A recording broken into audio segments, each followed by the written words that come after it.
first time for the Calgary Flames, or pretty close to it. The opening day roster is in. It has been submitted. And now we wait until Thursday night for the official start of the season. That is the 20-man roster the Calgary Flames have submitted to the league, not the max of 23, not the 22 like we might have thought it was going to be.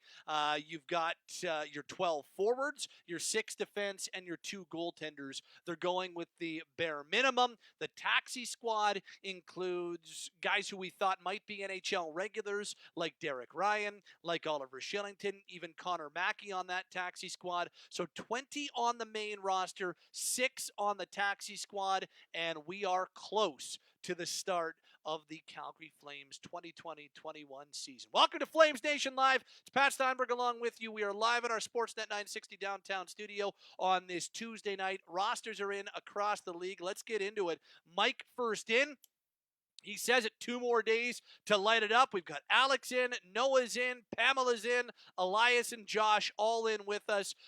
We are live on Flames Nation Live. Get your questions in, your comments in right now on the live chat. And obviously, you're able to get this a little bit later on as well if you have to duck out midway through. So what do we think?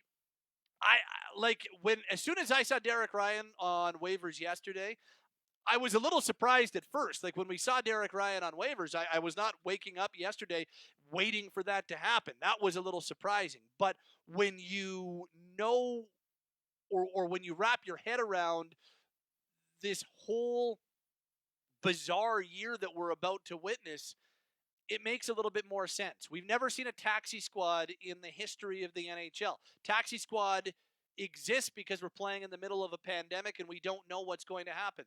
We've already seen the Dallas Stars have to postpone games because of COVID. We might see more of that as things go along. So and we've got a border that is that makes it a little bit more difficult to bring players in and just plug them right into a lineup. There are quarantine situations. All of that play into this season. So you've got a taxi squad that you can immediately draw from.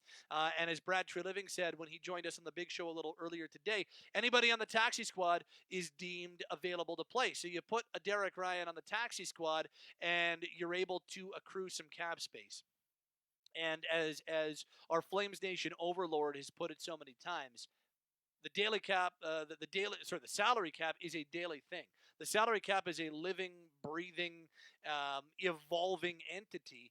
And as opposed to there being one salary cap, there's like 160 salary caps. And every day you have to be under that salary cap. And every day that you're under that salary cap, that you can then carry over what you're under to the next day, and it accrues and it grows, and a month down the road you've got more cap space to work with than you did before because you've been under each day, so on and so forth. So that's why a guy like Derek Ryan is there, because they're able to save with the max that you can save, the just over $1 million that you can save on a contract, A, and B, because he's making over $3 million and his cap hits over $3 million, you were pretty confident he was going to pass freely through waivers and not get claimed, and that's exactly what happened this morning. So the taxi squad adds a new element to everything, and I can tell you, I am 100% sure that Derek Ryan would never have been on waivers in a normal year. This ain't a normal year, though, and that changes everything. That changes how teams have constructed their rosters. The Flames aren't the only team with veteran players, big-name players on their taxi squad. So there you have it. That was kind of the big story of the day. But as soon as we saw Derek Ryan go on waivers and as soon as he cleared this morning, you were pretty sure that he was going to be on the taxi squad, and there you have it. Let's take a look at the roster one more time as your questions start to come in, and we'll get to them in just a second. Somebody asks, actually a couple people, about Brett Ritchie, who is on a PTO. So Ritchie is on a PTO, or was on a PTO. That PTO is now over, but he was on a PTO, and now the Flames have got to look at him. He played in Monday's inter-squad scrimmage. Brad Treliving has said that door is not closed. Just as of right now, they are not signed to contracts. Maybe they do get signed to contracts when there is an American League. We don't know what the AHL schedule is going to look like, or maybe they just don't get signed to contracts. I'm talking about Brett Ritchie and also the other PTO player that we could be talking about, and that's Michael Stone. So maybe they do at some point get signed to contracts, or maybe they don't. But as of right now, neither Ritchie nor Stone will be on the taxi squad or on the active roster. That is something to keep an eye on going forward when it comes to this roster. Let's just go through some of the comments. We'll make this your show today. We don't have to go too long on it. I just wanted to talk some Flames, make sure we got a show in on this day when the roster was announced and 2 days away from it. I thought, let's not go tomorrow because you'll probably be watching other games. So let's make sure we go today. There'll be no competition from other NHL games. Elias asks, how many games do you think Markstrom will start this season? Well, it's weird because it's a 56-game season. I think somewhere in the 33 to 36 range is good for Jacob Markstrom, because it means that you're not kind of driving him into the ground, but at the same time, it also means that you're using him like a number one. So I think 33 to 36 in that range. Doing some quick math, that would be in the 23 would be a good number for David Rittich. Anywhere between 20 and 23 would be a good number for David Rittich. Make sure that Rittich is still a very important part of this team, but also make sure that Jacob Markstrom is being paid like a number one, so you might as well use him like a number one. What else we got here? Ryan says, after the scrimmage yesterday, it's going to be a good season. Valimaki looking deadly. I will say, I do think it's important. You watch a scrimmage, if you were lucky enough, like I was, to be in the building and some of my other media colleagues yesterday, or if you watched it on the Flames stream, I would caution you that an intra-squad scrimmage, you always have to take that with a bit of a grain of salt. What happens there, there's no guarantee that translates into what happens on the ice. That being said, yeah, Valimaki's looked great all camp. He's looked like a star all camp. He looks like a bona fide, no questions asked NHLer. I don't think we're surprised by that because that's what we have been expecting ever since the Flames drafted him. The other thing is, I really like that pairing with him and Nesterov. They look great. And I think Nesterov is a really interesting player to watch. I think there's a chance the Flames found something there. I did not know a whole lot about Nesterov prior to him being signed. I'm really interested about him and what that pairing looks like all season long of Valimaki Nesterov. 1 second. A lot of talking today. So I just wanted to make sure that I wet the whistle there. What else we got here from Kevin? I think the Flames will vie for top spot in the North. Everyone, including our good friend Elliot Friedman, already on the Leafs bandwagon. Can't wait to crush a few teams on a regular basis. I think I think Calgary absolutely should vie for top spot in this division. But I think it's going to be 2, 3, 4 teams in that same mix. I think Winnipeg, you're sleeping on them. I think Toronto is going to vie for top spot in the division. Montreal, Edmonton, Vancouver are all very, very comparable teams to the Flames. I don't think there is, as we've said since the Canadian division was announced, I see so little between 6 of 7 teams. I think Calgary is a more balanced team than some of the other groups in the conversation, but I think there are areas of strength where other teams are better. So I don't see a whole lot of separation when you take a look at the overall totality. I don't see a ton of separation between 6 of these 7 teams. So yes, I believe the Flames can absolutely vie for top spot in this division. That being said, I don't think they're the only one. I think it's going to be super close when it's all said and done. What does JF say? No surprise on the roster here. Just maybe that no PTOs have signed. Could have signed one more forward at $700,000. Again, that could still happen. Could very well happen as we continue. Interesting one from Andrew. Says, howdy, Pat. Were the Flames down on Hamonic? Why would they give Tanev 4.5 times 4 when they could have had Hamonic for less and fewer years, and they're so similar? I don't think they're down on Hamonic, but I think that I just think the relationship had come to an end. I think both sides kind of were okay with going their separate ways. Hamonic opted not to play in the return to play. That was his prerogative, and I don't think anybody should begrudge him for it. But I just think like the contract negotiations probably stopped after that.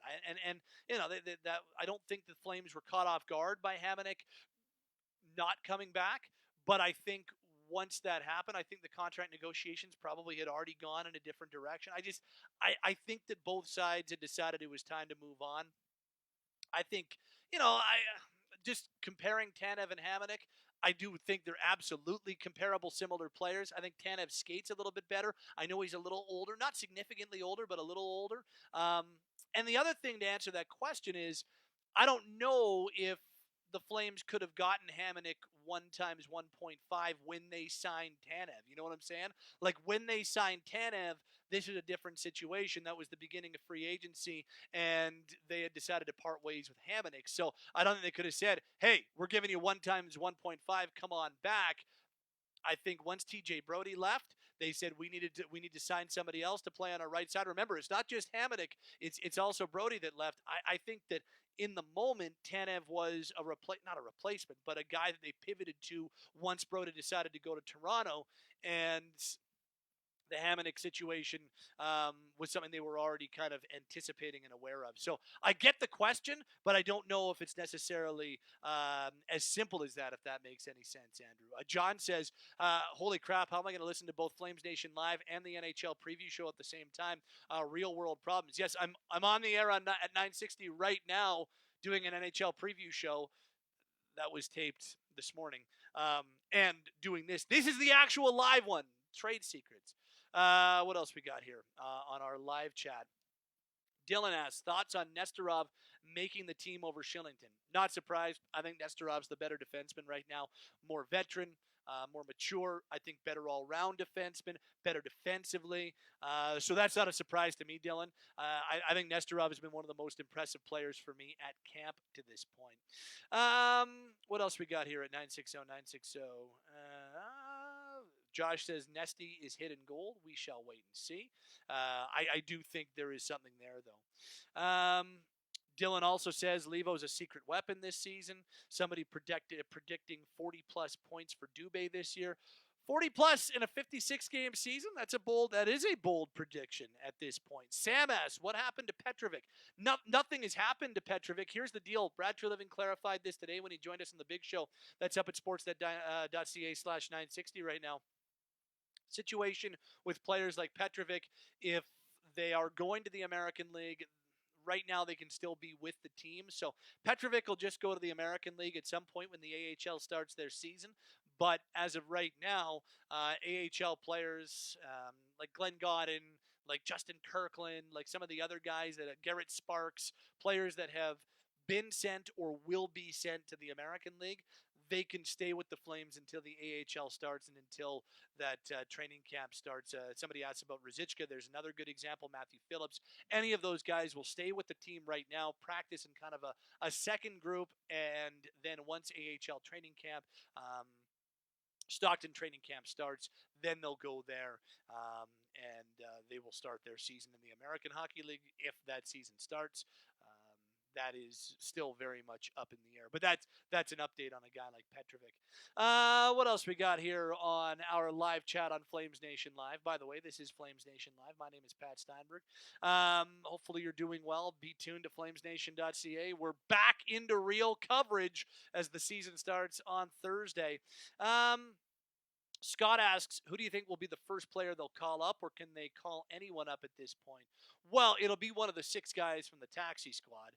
I would say there's a very strong chance that Derek Ryan is the first guy they call up, and that Derek Ryan is in the opening day lineup for the Flames against Winnipeg. I think Ryan will be a regular player on this roster. It'll just be he's shuttled back and forth from the taxi squad throughout the season. So that is that would be the guy that I think they call up first. I think most of the transactions you will see this year, Scott, are coming from taxi squad to active roster. I don't think you'll see a lot of traditional AHL call-ups unless the Flames run into real injury problems or run into some sort of COVID outbreak when it's all said and done. Here's one from Jordan. Says totally out of context season. Who's coming off the cap next year? If they don't do well in the playoffs, do they retool? That's a big question that is hanging over this season, Jordan. Who's coming off the cap next year? off the top of my head, now I got to think back as to who's coming off that. Well, Sam Bennett's contract expires, but he remains a restricted free agent, so could potentially come off the cap.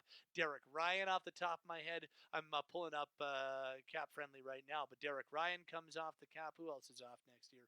Levo, Nordstrom, Nestorov, Riddick all also come off the cap next year. Bennett remains on under team control as a restricted free agent, but could, I guess, potentially come off the cap as well. And yeah, I think that's a question that's going to be hanging over this team all year long, Jordan, is that if they don't have success, if they miss the playoffs, or if they go out in round one once again, is that a scenario where they do have to, they didn't make the significant changes that a lot of people talked about going into this year. So do they do that after this season? Maybe. I think that's going to be something that is kind of an overarching theme of this season after another playoff disappointment. Gorav asked, do you think Ryan will play on Bennett's wing or center the fourth line? If I were to guess, I would say Ryan would be a winger to start the season if he's on the opening or in the opening day lineup. So that would be my guess. My guess, this is just a guess, and we'll know more at practice tomorrow. But my guess is you're talking about Lindholm, Kachuk, and Dubé to start. You're talking Backlund, Mangiapane, and Levo. Then you're going Monahan, Gaudreau, Simone. Finally, Bennett, Ryan, Lucic. That would be my guess as to the way things start on Thursday, with lots of plug-and-play ability to be able to change things around. That would be my guess as it stands right now. Final one. Here's a juicy one. Our final question of the day before we wrap things up. Kevin asks, did you hear the talks about Dubois for Monahan? I haven't heard that. I have heard rumors on social media about that. Here's what I know. I know that Dubois is a heck of a player, and I know that Elliot Friedman has suggested that there have definitely been teams that have significantly checked in and that have, put real offers, good offers on the table. I also know that Columbus has been interested in Monahan before. That being said, I think you'd need a whole lot more than Monahan to get a Dubois deal done. We're talking about a former third overall pick, a guy size-wise has a unique skill set. We're talking about a guy that is knocking on the door for being a legit bona fide number one center, and a guy who is a number of years younger than Sean Monahan. So not significantly, but a few years younger than Monahan. So I think you'd need to add more to that deal if there was something. So I don't know if that is something that is actually being discussed actively right now. I know Columbus has been interested in Monahan before, and there have been at least preliminary discussions on that before. But whether or not they are down the road for Dubois, I don't know. Certainly would be an interesting player here. I think any team that looks at their roster and say we could use a number one center or a really good center, they'd be going. They'd be a little silly not to be looking at Dubois as a bona fide option.